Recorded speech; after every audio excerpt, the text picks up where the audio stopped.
John, welcome. Hey, what's up, guys? Dude. You do a really good Bullwinkle, for real, though. Who's that, your boyfriend? No, you missed it. What'd you say? It's your mister, bro. Isn't that the opposite of a mistress? The mister? No? Isn't that how it works? I don't know. Oh, man. It was good, man. So, All right. What's up, fellas? Let's start over. Let's do that. All right, guys. Let's get ready to rumble. So we had some. Did we even have a mishap last week? A little bit, right? Yeah. We're doing some technical exploration with our different devices to try to get some better quality audio and video. But last week was which is my bad. I'm the one that brought this up. Yeah, thanks, man. Yeah. Kay's a creature of habit. He loved our Zoom execution. Not fucking with this one so much. It looks better. I agree. But whatever. Fuck Kay. Anyway. Oh, jeez, Nice. bro. Tell me how you really feel. Holy shit, dude. Let me drink some of this Monster wine. Kay, So where do we start? I feel like we haven't heard about the adventures of Kay as a father in a few weeks, because I know you've been away. I know you always got something going on with your son. So like what's new that we haven't heard about in a while? Put me on the spot, huh? Yeah. Well, let's see. Actually, he's about to start middle school. So I guess that's a big step, huh? That's a big deal. Huge, man. How's he? I don't know, feeling Manny. about that? I think he's pretty excited because it means that it's no more of like, at least at this school, it's no more everyone lining up and have to walk single file and all that kind of like Nonsense. Smaller kid stuff. It's gonna have more freedom to move around and manage his time and all that kind of stuff. So I think he's pretty excited about that.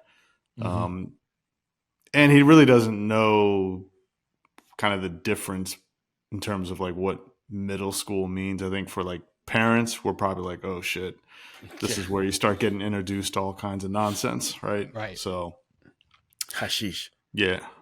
And then some, right? So that was 6th grade EFN. Hey, is that hash? So yeah, he did. I guess he's.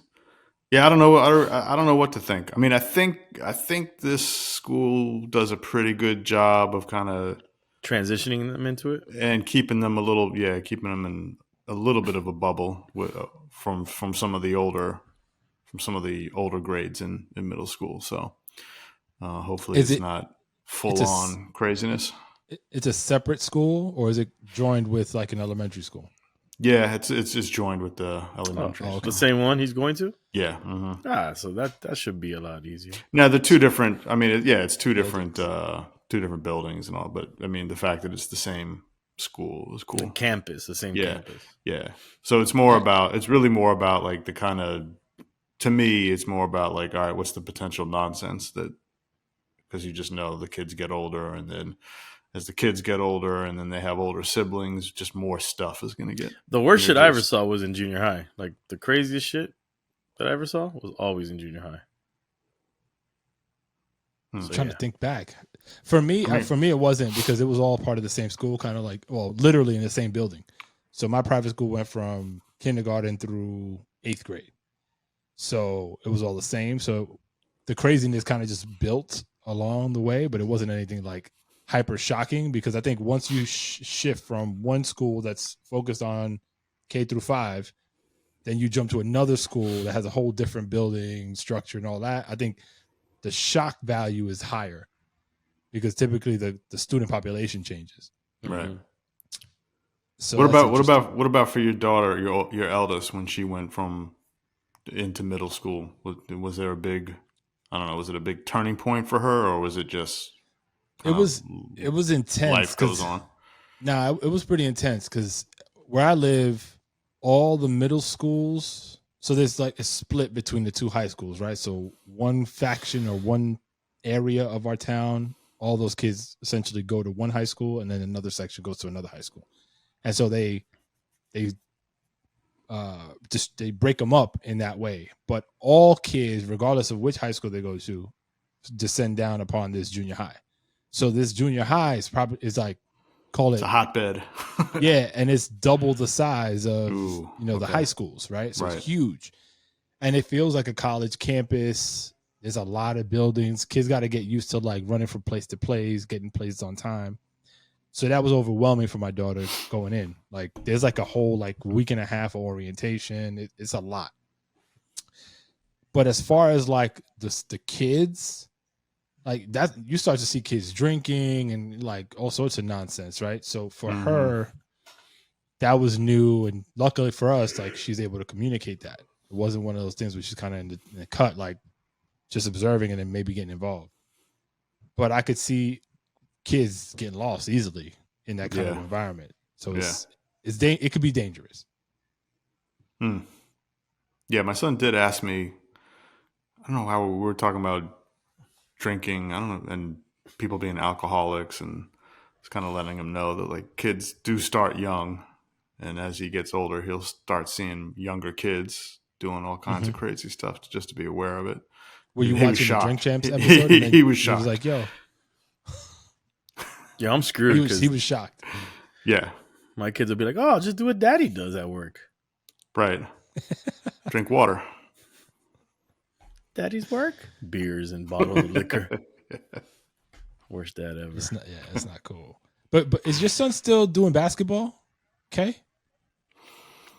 Yeah, he. I mean, we did. There's like around this area. There's like the Y, and then there's another thing that's similar to the Y, and we did a couple rounds of like their team, whatever what they call it, their league. Yeah, wasn't that great though. So we're gonna flip over to the Y and see. We're just waiting for his school because they wait a little. It's a big basketball school, his school, but they kind of make you wait a little till you're a little bit older to start getting into that. Yeah, like 7th grade, I think, is when they started that over here. Yeah, I think they start 6th or 7th. I can't remember what it is here. So yeah. And your daughter's still heavy into the martial arts or no? Nah, she does gymnastics and ballet now. Oh, that's right. You guys dropped the martial arts. It was a lot for her, but she might go back because my son really wants to do the martial arts, and he's at the age now where he can start. And she's hinted that she would go back. We'll see. Right now, I'm dealing with the whole. She's back at hating her brother again. No, really. She regressed big time. Yeah, she's Did something happen though? Too much summertime. I don't know. Like I feel like she's jealous. She's jealous of that he's still being treated as a baby in a sense. That we baby him, but he just turned 3. Yeah, he just got out of the diapers, and right now we're about to transition him into out of the crib into a bed. But I think she's jealous. Out? Huh? Is he climbing out of the crib? No. Just because it just seems like he's ready, and it just seems like she's jealous. She doesn't know how to express it, or or how to handle those feelings. But she'll go up to me like, "I don't like you, baby bro. I don't love baby bro." She'll just say it like all day, random. And she's hitting him again. She put her hands on his throat, and we're like freaking out. Yeah, dude. Who's the disciplinarian between you and your wife when it comes to like that kind of stuff with her? It's both of us, really. It just depends. We're Geminis, both of us. So it's like whichever Gemini you catch at the moment. Because I'll be more hardcore, and then my wife will be like, chill. And then she'll be hardcore. And we talked about it the other day where my wife was like, when you're watching the other person discipline, you feel like bad for the kid. Yeah, like, ooh. Yeah. Like I had to we've had my boy Paul on here, Drink Champ Sports. And I don't know if he said it on these days. Huh? Is that what he's going by these days? That's his moniker. Yeah. It was his birthday yesterday, so happy birthday to him. Oh, shout out. I don't know if he said it on here. Cashing in on that Drink Champs tag. Yeah. He mentioned a technique he used where he would take his kids into into the bathroom and turn off the lights.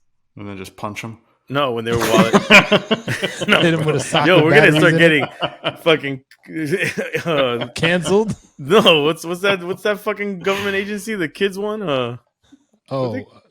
What they call? I forget what the fuck it's called. Children's Services, whatever.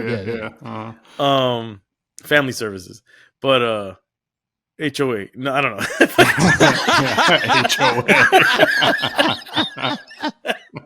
HOA. So, anyways, he said that he would take his kid when they were acting up, take them into the bathroom, turn off the lights, and like wait it out till they calm down. Escape room. Yeah, and then take them out, and if they acted up, boom, right back in. So I tried that with her over nice, and it kind of worked. I'm not gonna say it was foolproof. So I did it, and it kind of worked, and she calmed down, but she still was like, "I don't like baby bro."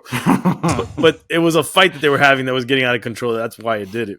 Mm-hmm. Let me ask you: was it like as a punishment that you introduced that to her? Yeah, to like get her to stop doing something. Like she's on this thing where she repeats. Like she'll be like for example, in the morning, she's like, I don't want to. Last week she was sick. She didn't go to school for a couple of days. He went to school, right? They obviously don't like it when one stays and one goes. Mm. She was obviously fine for staying. Yeah. So now he's sick and she has to go to school. So she's pissed. So she starts the morning going, I don't want to go to school.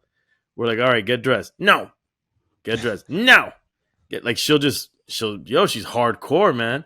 And it's like, you're like in your mind, like, if only you could punch this kid and it really wouldn't hurt them and it wasn't illegal. But I'll never do something like that. Yeah. So that was the thing. Like she just wouldn't break out of that. So what I did, this was the other morning. I didn't feel that the bathroom thing was going to work at that time because I just felt like we just don't have time for that to work. We got to get ready, the morning routine going. Oh, right. So what I did is, we have I don't know if this is going to make me look crazy, but I just put her on our back patio outside and then closed the door, like the sliding glass door, and looked at her from inside. And she just looked at me like, whatever. And then she went up to the glass because it had that mist on it from, what do you call it? The morning dew or whatever. Yeah. Yep. And she starts writing, drawing hearts. And I hate you. I take a paper towel, I open the thing all mad and clean all the water off and then close it again. Then I open it. I go, are you ready to put on your clothes? She goes, no. Boom, I close the door. She comes, she knocks. And then I open it again. I go, you ready? She goes, no. And I close it again. Jeez. Finally, she knocked again. I go, you ready? She goes, yeah. And then she came. We used to have when I lived in Miami, on the first floor under the stairs, there was like a little, almost like a crawl space where you could put storage and stuff. It had a little door. And when my eldest at the time, she was probably like 5. Was that Harry Potter's room? Yeah, that's kind of what it looked like actually. She would start wilding out, like tantrum, crazy, uncontrollable, right? And so at first we would use that as like the punishment room. Like, all right, you start tripping, you're going over there, like upset, right? When we're telling her like, yo, go, whatever. And then something clicked one day and I was like, yo, instead of me making this like a bad thing, why don't I try to flip it and make it like, this is kind of where you go to chill. Because you up here right now is not helping nobody. Like, go there and chill. And it was dark. You should have just gone in there. Like, I'm getting away from you right now. I can't handle this shit. Right. Let me go in. But when I flipped the script on her, it did help. Like she would be more kind of appreciative of going in there because it kind of gives her space, and then she can kind of wind herself back down. And then when she's ready, she just comes out. Like there was no like locking the door, none of that nonsense. It was just like making it very voluntary. So I mean, in the morning when you rushing to go take kids to school, that you need time for something like that to actually work. Right. But I found that approach when we had time, like actually working. And when she wilded out too much, having to throw away something she really enjoyed. Let me share something that my wife sent me on Instagram. Where is she? So she sends me this thing because we've been dealing with this with my daughter for the past few weeks. So let's see.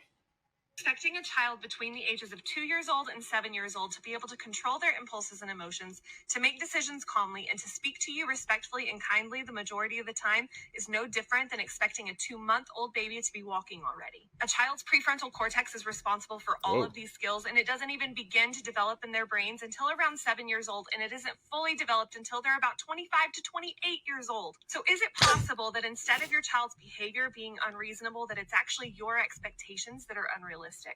Expecting a child. I don't know, man. These people, fucking people, they think they know it all. Like, so you mean to tell me I gotta wait till she's 7 years old to expect her to act normal? No, 28. Right. Well, no, but they said till 7 is when they start to develop that frontal cortex. Prefrontal cortex. That too. Well, how much wild out stuff do you have to deal with, Manny, with your the two youngest? You guys right are perfect over here. No, I'm out. No, I'm just saying, just in terms of, I mean, whatever it is, because every kid does different things that require a consequence or whatever you want to call it.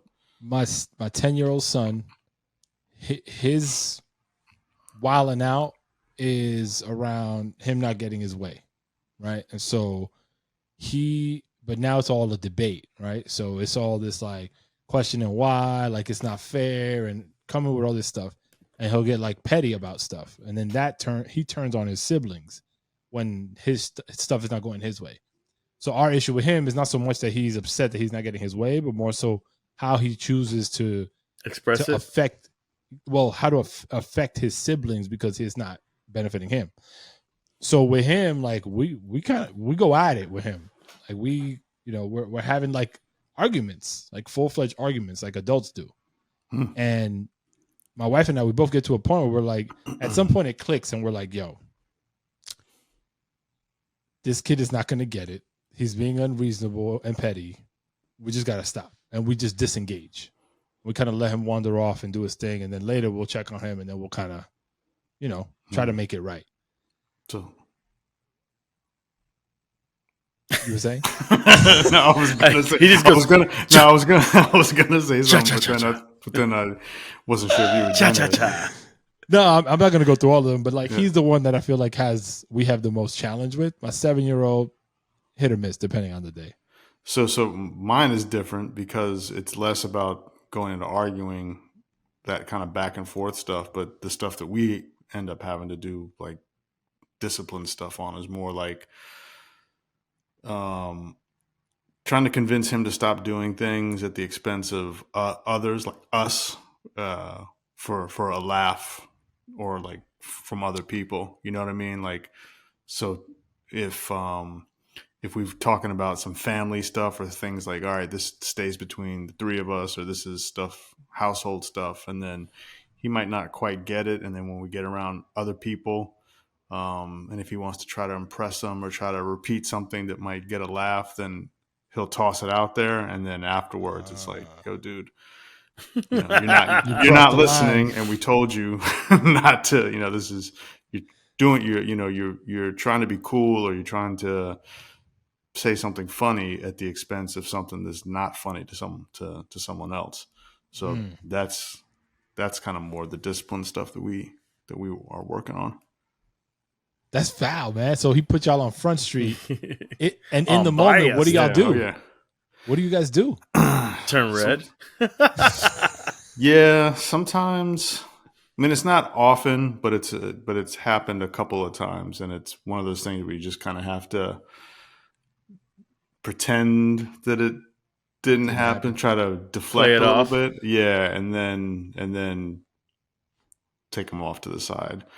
Yank him by the ear, be like, "Come here, you little motherfucker." Yeah, exactly. Something like that. So, yeah, but that's hard, especially when you have to try to play it off, because in the moment, then you're like, ugh. And then he'll catch on and know that, oh damn, I'm in trouble, and then everyone's just faking the funk. You know what I mean? Like, awkward. Very. Yeah, it's tough. It's funny when you say. I think of it roles reverse. because I've done that to my kids. Like I'll put them on Front Street and they don't like that shit. Yeah. So I've as the best way they can, they've expressed that to me because they're also kind of like fearful, like, yo, I can't really come at my father like crazy because he's gonna wild out even more. So how do I approach him? Or it might not even be something that You're was a bully, man. real Front Street, right? It might have been like a joke or something, but then he takes it to out of context, and then it's like, yeah. But when they're, I mean, kids are like that, right? Like any little thing could be a nuclear bomb for them, and so and that my intention is to be kind of a clown, like joke, but the degree of my joke and the way it impacts them is like, crazy. So I had to like fall back. Yeah, it's hard to remember sometimes because like especially with timing, like my son is getting good at kind of learning timing of like when to say something.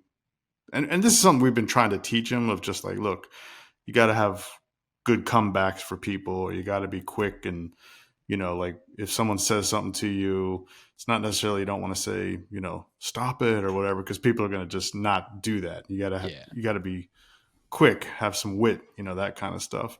So I think he's learning that type of vibe, but then we often forget he doesn't get always the context of some of the banter or the jokes and stuff that'll be flying around between all of us, and where maybe we just take it for granted, you know what I mean, and he doesn't quite, not there yet. I was having this conversation. I think we've had it before, and I'd love to hear how you handle it with the smaller kids in your household. But like, do you find yourselves talking to your kids like they're more your peers a lot of the time, and then snap when they don't meet your expectation around that? Definitely. Yeah. It sucks. Definitely. Because especially when they start to get this age, he's about to turn 11. So it's like you're talking to a peer, right? It doesn't feel like you're talking to a kid, at least at least for me. And so, you forget like, of course he doesn't. Yeah. He's going to mess up or doesn't get it because he's not there yet, so. And it's something. Sorry, I was going to say, it's not, for me, it's not necessarily feel like I'm talking to a peer, but I feel like they know they're more mature in their thinking than they really are, because my daughter will say something or my son will have an understanding that we're like, wow, okay. So you kind of like keep that going, and then you're expecting a lot more understanding from them, and then you like realize, like, one thing I've noticed is that they're good at pretending to know what you're talking about. Yeah, it's almost like a good mimic, you know what I mean? Yeah, and then when you kind of hit them with like a very specific thing, and you thought, well, they just carried this conversation, so they must know exactly, and they're like, at the end, they'll be like, and what is that? And you'll be like, what the fuck? We just fucking had a whole conversation about it. Right. Oh, man. What's switching gears a little bit? Did y'all watch the mixtape? No, I haven't watched it yet. I'm upset because they didn't include my interview. Oh, did you get interviewed for it? They got an interview, yeah. I'm not upset. I'm completely understanding as a documentarian, but that's my shit. Like, I would have loved to have been included in that amazing film. I haven't watched it yet, but I know it's amazing. Where is it? Where can you see it at? Is it Paramount Plus? Paramount. Oh, okay. Yeah, but that was Tony Touch. This is Tony Touch's documentary. Yeah, he filmed me and Nori at the same time, not at the same time, but in the same. Got it. Like, they came to us and we both filmed back to back, and they used Nori's pieces of Nori in it. Did you send him a text? Hey, great movie. Nah, but I had a feeling at a point that that I wasn't going to be included. What? They were like, oh, yeah, keep talking. And then they turned around and they were talking to each other? Nah, like the director that I was dealing with, that Tony put me in contact with the director before they came. This was, we filmed for this probably like 3-4 years ago. Hmm. And then the director had hit me up not too long ago, actually. Was it Omar Acosta? I believe so. And he was like, oh, I'm in Miami now. And I was like, oh, dope. I was like, oh, is the film out yet? Oh, is it? And like, yo, let me get an advance. Oh, acted. You know. You're not really in it. Yeah, we're just making some final tweaks and edits. I'm sure they forgot completely about me, but in my mind, it's really like, God damn, bro. Like I wanted to be, I wanted to represent Miami on the mixtape scene. Yeah, sure. But it was a great film. Yeah, I have to do some research. I'm hoping there is like a soundtrack that's being rolled out. There is. He did a whole album, where he did it with Def Jam, and it allowed him to use all these Def Jam instrumentals, and had people do freestyles over or redo songs. That's what it felt like, because there would there were moments throughout the film where they had like artists spitting, and it felt like he was putting something together, but I didn't quite. Yeah, no, it's out. I believe it's out already. And then I heard that Doo-Wop got a really good look in the film. Yeah, he did, which is very well deserving. Yeah, he did. So shout out. That was dope. Shout out Tony Touch. Shout out Doo-Wop. I mean, you could do a documentary just about Tony Touch, just about Doo-Wop, like just about the New York mixtape scene. So I know it had to be hard to do something about a national mixtape scene. Yeah, no. I mean global, because they went to Puerto Rico, they went to Japan with it, they went to the UK. Oh, so Miami couldn't be represented? Huh? Is that what you're telling me? Miami couldn't be represented? No, they went just north of y'all though. Atlanta. No, they went with Mega Mix over you. I know Khaled's in it, but Yeah, that's right. But when Doo-Wop and Tony Touch did their Diaz Brothers joint, woo! Those mixtapes were dope, man. Ill. Anyway, so y'all listening, please go check that movie out. It's called Mixtape.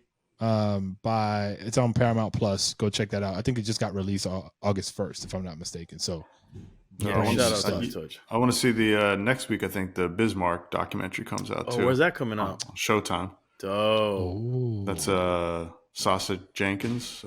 Yeah, he's dope. Former Fatherhood's guest. Yep. Yes, he is. Someone brought him up to me yesterday, talking about like he's just been around forever, man. Oh, it was Elliot Wilson bringing him up of one of the first magazines that he worked at. Yeah, because they were Ego Trip. There you go. That's what it was. There you go. That's what it was. So my oldest daughter, well, both of my oldest kids like basketball. They're into it. They claim to be super involved in it, but I can't get them to actually like study the game or like really practice on their game beyond just like practice on a team or whatever.